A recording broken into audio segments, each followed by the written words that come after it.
Hello, I'm Maria Hall Brown, and this is LA Currents. Renowned college basketball coach John Wooden said, "Sports do not build character, they reveal it." Well, I'm sure our guest today actually agrees with that statement. I'm delighted to be joined by Sandra Martinez. She is the Vice President and Chief of Staff here at LA84 Foundation. So nice to sit with you. And nice to sit with you. By the way, what a gorgeous spot. Right? It's beautiful. I love coming here every day. When I come here, it's fantastic. I have no doubt whatsoever. So LA84 Foundation was actually established after the 1984 Olympics. Yeah. So in essence, what is it? It's a private foundation that was established with the resources that came from the Olympics. The 1984 Olympics was kind of groundbreaking in that there was so much money that was raised that there was some leftovers, and so that was put into an endowed fund to really support the involvement of youth in Los Angeles to get engaged in sport and play. Okay, sport and play, that's a broad subject. Sure. So how do you define sport and play? And there's a lot of playing of airplanes today, but that's okay. So how does LA84 Foundation define sport and play? Well, we define sport as, competitive sports where youth or people engage in an activity, learn the rules of the game, practice, and then get to compete with other teams. That's kind of competitive sport. But play is kind of what we do on playgrounds during recess, because that's really important for youth and children in terms of their development, their ability to attend in a classroom. So we view it kind of on a continuum. There's, sport, play, movement, and all of those things are really important for good development of children and youth. So is it in a geographical area, or is it just, a wide region? I mean, how does LA84 determine who they support? It's Los Angeles and the 7 surrounding counties where there were Olympic events in 1984. So all of those counties. So Orange County, Riverside, San Bernardino, San Diego County, Ventura. Is that all of them? I think that's all of them. Okay. So, all right. So one of the things that's fascinating to me is that, I'm old enough to think that 1984 was like a minute and a half ago. But, for a foundation, that's a pretty substantive amount of time. Yeah. And the starter funds, I'm sure, were pretty profound to begin with. But how do you guys sustain it? Because, you give out some really remarkable grants. Yeah. Well, we have an endowed fund that obviously that we dip into and support on an annual basis. And we've also had the benefit of corporate sponsors and corporate donors, as well as other donors who are really interested in supporting, play and allowing young people to engage in sport. And so we're lucky in that we have some resources that we can give out every year, but also we can build upon that when folks are interested in supporting children and youth in the region. There's a lot of Rayford Johnson imagery around here. Yeah. Obviously, an incredible person in so many different ways. What was the tie with Rayford Johnson to this organization? Well, he's an Olympian, Yes. And he had a long legacy of work, not only with the Olympics and the Olympic family, but with the Special Olympics, which is, an area of interest for us too. So the tie is just that he's part of the Olympic family, and we wanted to really honor him in a really great way. And he had an amazing trove of memorabilia that he kept.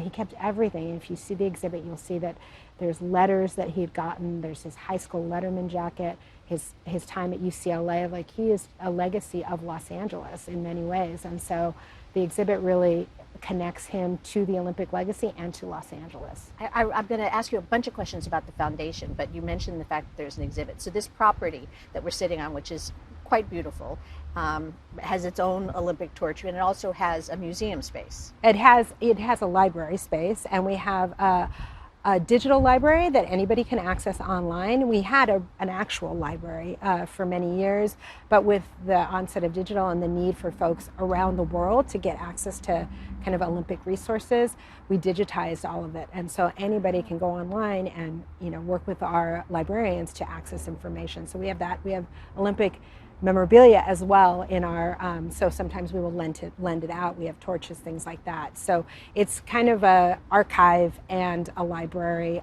that is accessible worldwide, so not just in Los Angeles. And resources for coaches, etc. Yes, there's a coaching library as well, and we provide coaching education through some of our grant making as well. Obviously, there's been a lot of research. I mean, even my opening statement about what John Wooden said about the value of sport and play and teamwork, etc.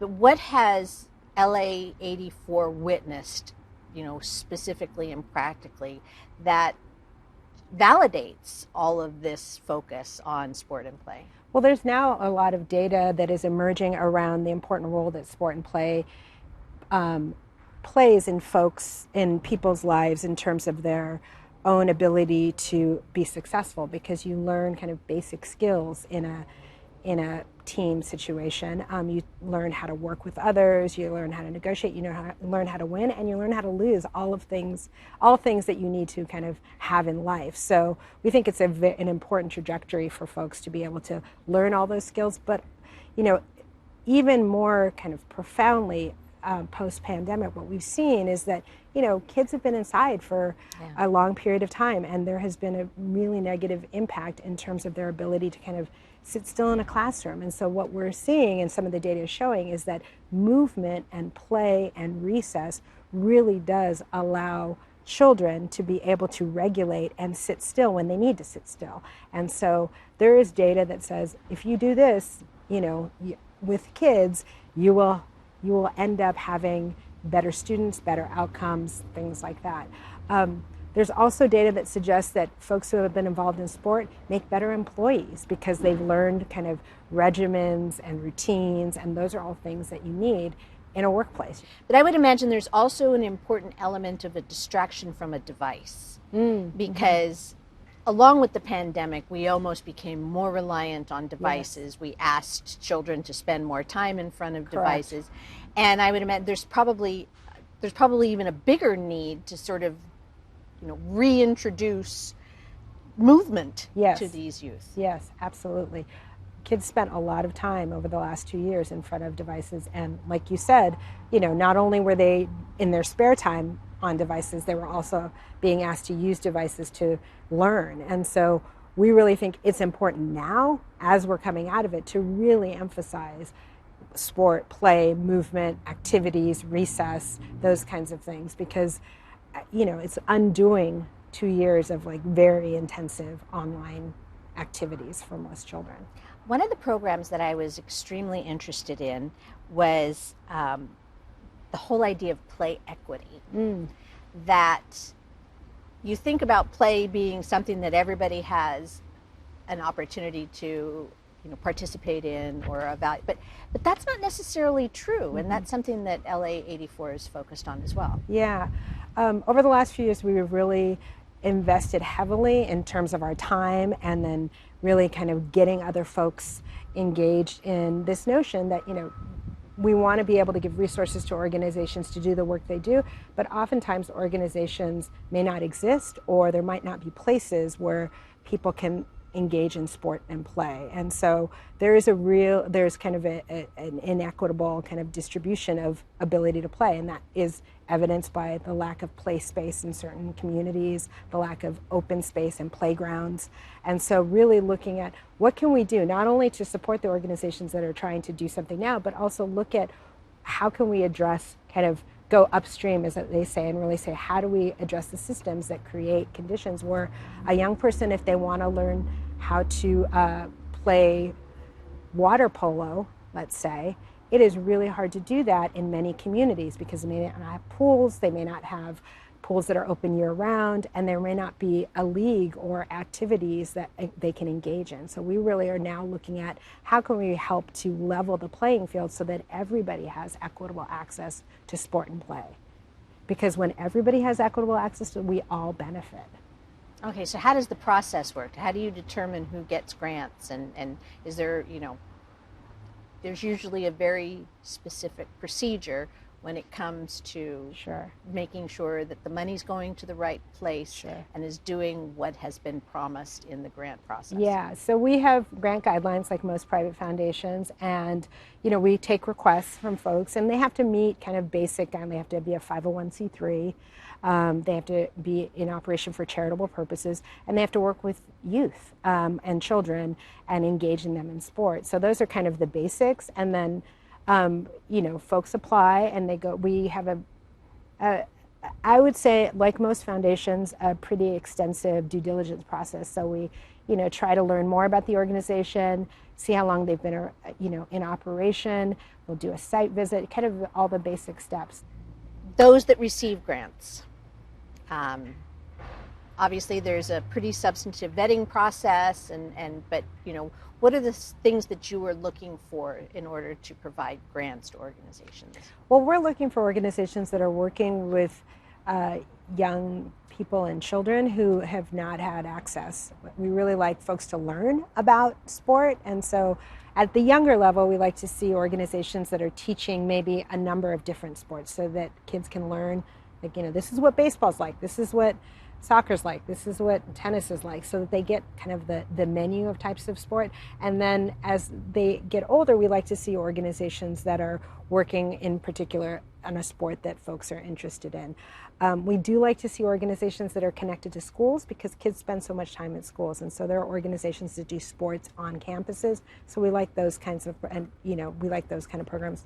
We also like programs that are really leaning into and focusing on young women and girls, because girls tend to start playing sport right around 12, 13, and that has implications for their lives in many different ways. And so we want to see girls stay engaged in sport as long as possible. And oftentimes, for a lot of different reasons, that's just a kind of a change in young women's lives. And then, the outcomes are things like obesity and just, struggles in school. So we really are trying to support girls' engagement ongoing in sport and play.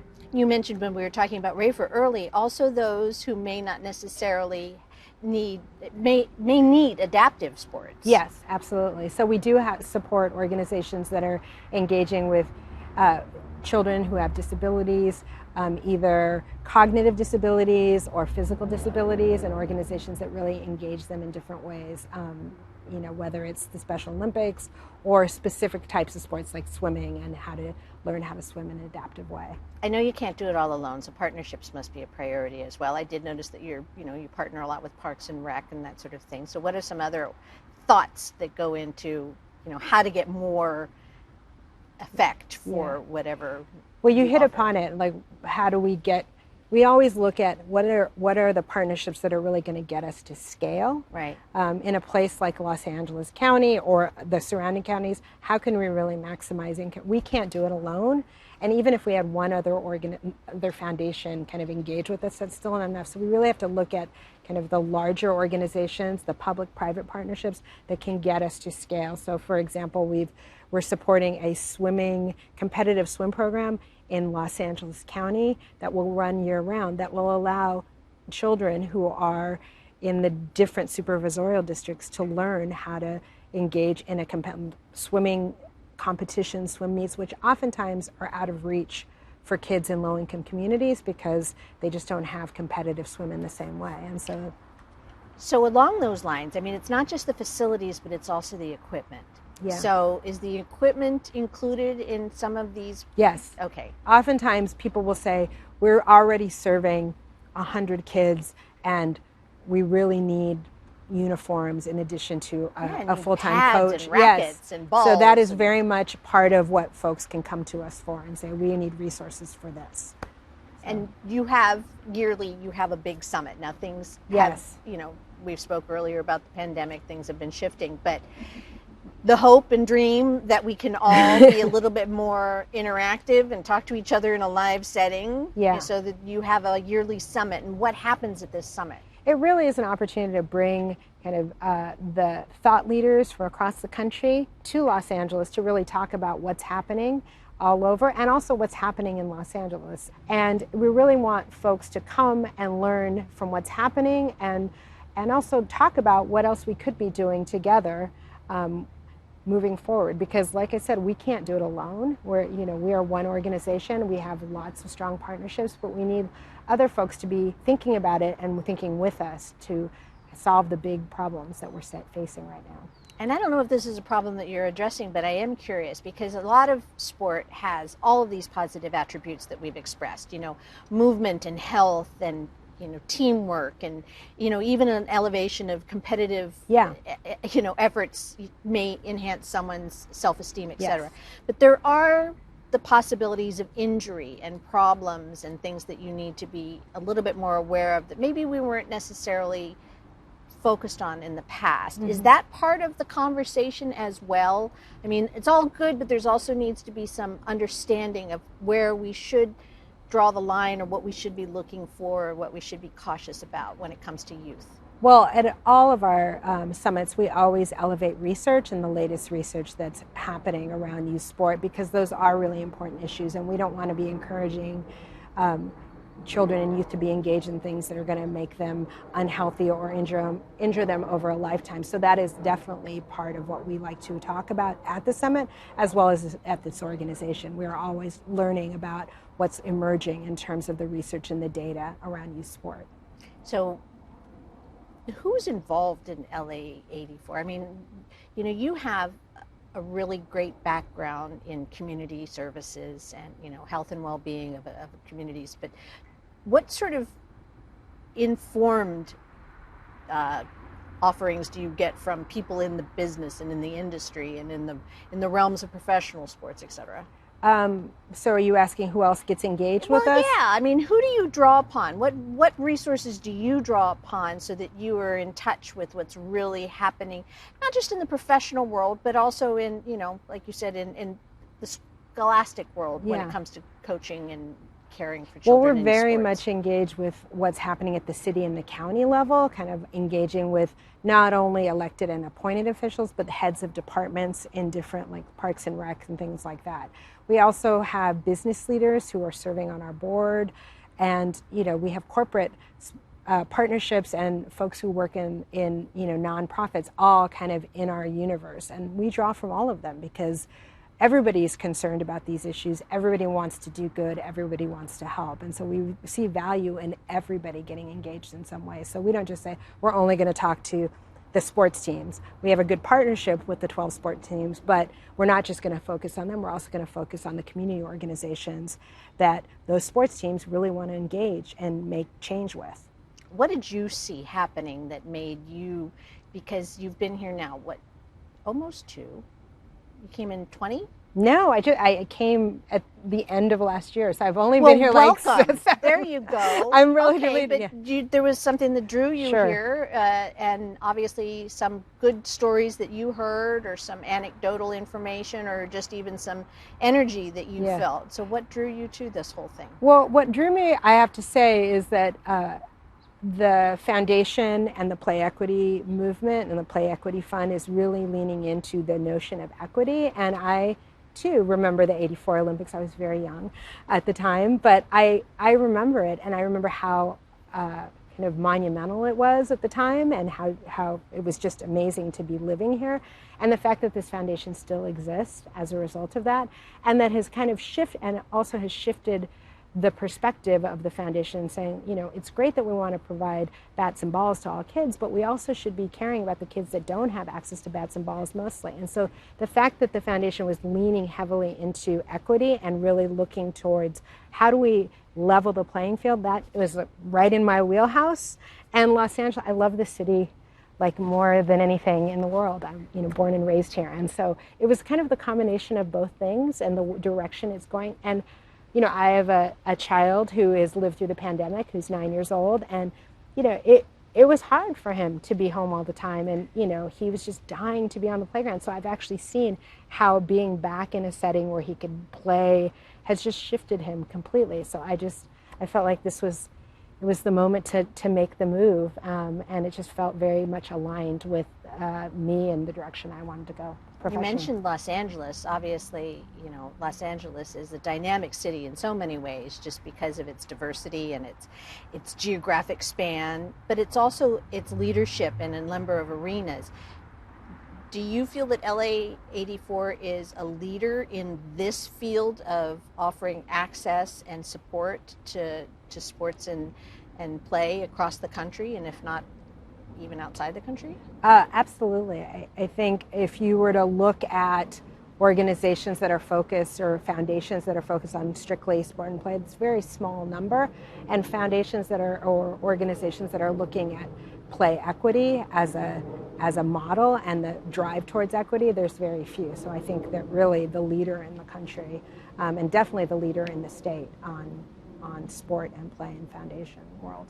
So those people are probably paying attention to everything that you do and what you are doing and in the summits, et cetera. Yeah, and that's why I think the summit is going to be great, because you're going to get to see folks from around the country, and then it is a place where you can just learn and really begin to think about how can we be doing things differently, both individually and collectively.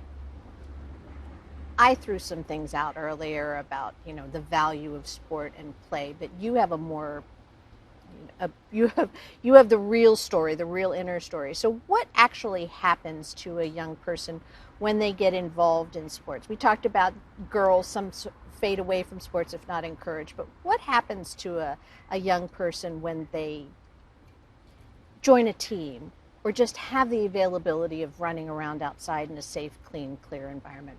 What happens to them? Well, what happens to them is that they are able, or them, him, her, them, what happens to them is their ability to really focus, attend, work with one another. I mean, that's a big piece of it. Rely on a teammate, listen to a coach. I think you learn all these different skills that are hard to learn if you're playing alone or if you don't have a place to play, if you don't have a place to kind of negotiate time with each other. That's why recess is so important, because that's where you learn how to negotiate. That's why team sports are so important, because that's how you learn to work together. And there's not a lot of places where you can do that when you're a kid.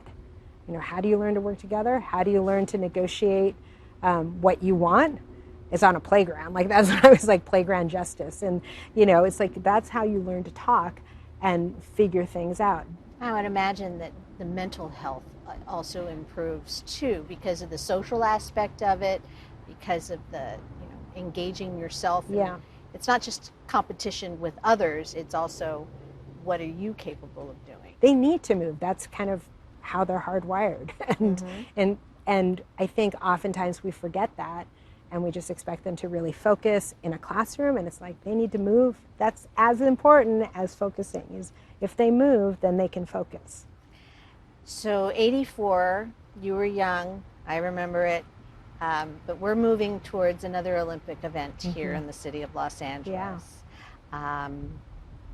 No doubt all the plans are in the works for what's going to happen in terms of venues and locations, but where does LA84 fit into the Olympics in the future here in the city? Well, we are part of the Olympic family. You're part of the Olympic family. So we're excited about the 28 Olympics, and we know that the LA28 team has a big job to do. There's going to be a lot of pieces, and we're going to be there supporting all the community events, all the opportunities that they will put into motion.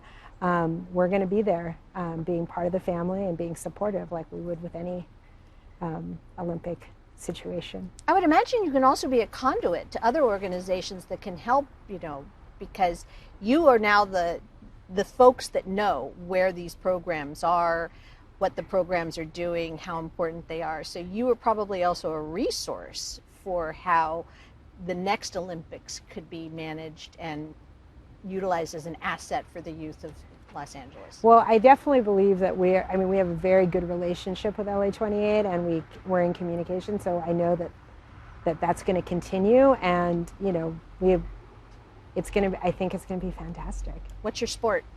My sport when I was a kid was basketball. Oh, you good? I was, but I'm also small, so I was only as good as I could. But what about you?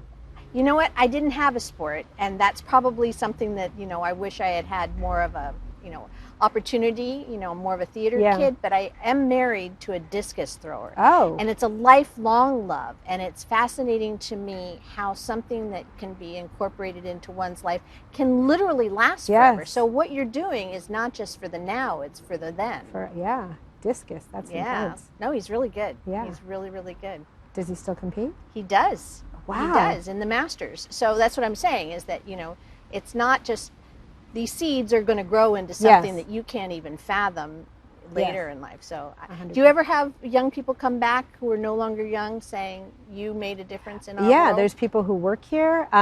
There's people that I see and it's like, oh, you work at LA84? I learned to swim at that pool, See? at this pool, at here. Yeah, I mean, we hear about it all the time, yeah. Well, that's very exciting. All right.